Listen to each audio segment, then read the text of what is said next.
I know it's first light there in Baltimore, but what has been the reaction locally to the collapse of the bridge? Well, we're terrifying, quite frankly. I think all of us are still shooken up right now.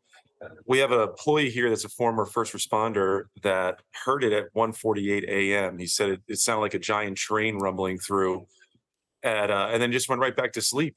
And at 3 o'clock, he got phone calls from all of the fire department, the police department, saying, we need to get active. And by 3:15 this morning, here at the Hard Yacht, right up there, we first responders here fueling up, getting out there. We got the phone call around 3:30. The ownership staff, some of the members here at Hard Yacht Cafe, the marina, came down here by 4 o'clock. And we've been here assisting the best we can, however we can, helping out the first responders. We had a handful of police and fire rescue here preparing to go into the dive. And as you said earlier, the sun's starting to come up. We're getting a really good vantage point from where we are.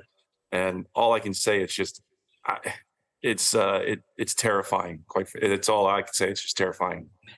Well, look, Alex, where we're sitting, it looked extraordinary. I mean, jaw-dropping seeing these images. If you live near that bridge and you work near that bridge, it's unfathomable as to how you would react.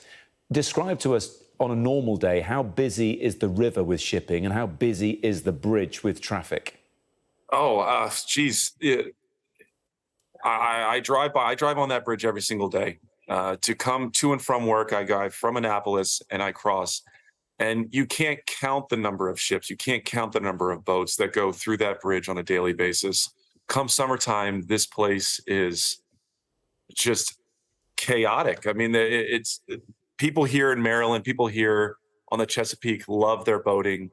They love being by that bridge, by that water every single day. And like I said, you can't count how many ships go through that on a daily basis.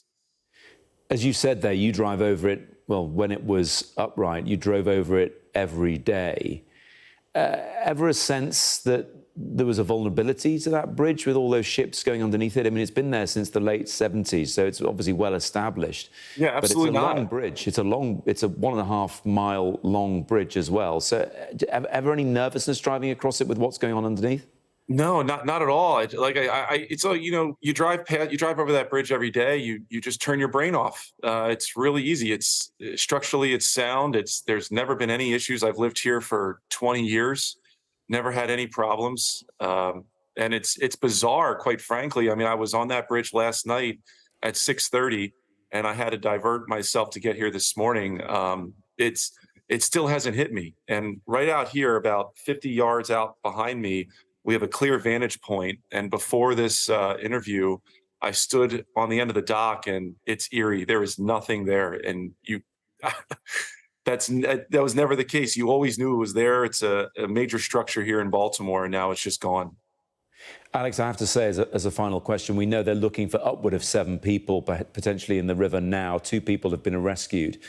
But as someone who uses that bridge all the time, and I'm sure there are plenty of people around you who do the same thing, you must be thinking you've had a lucky escape in some way. I just got goosebumps.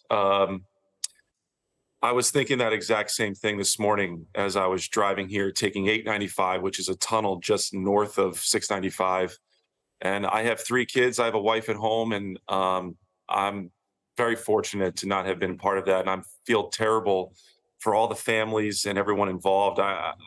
I'm sick to my stomach thinking about it.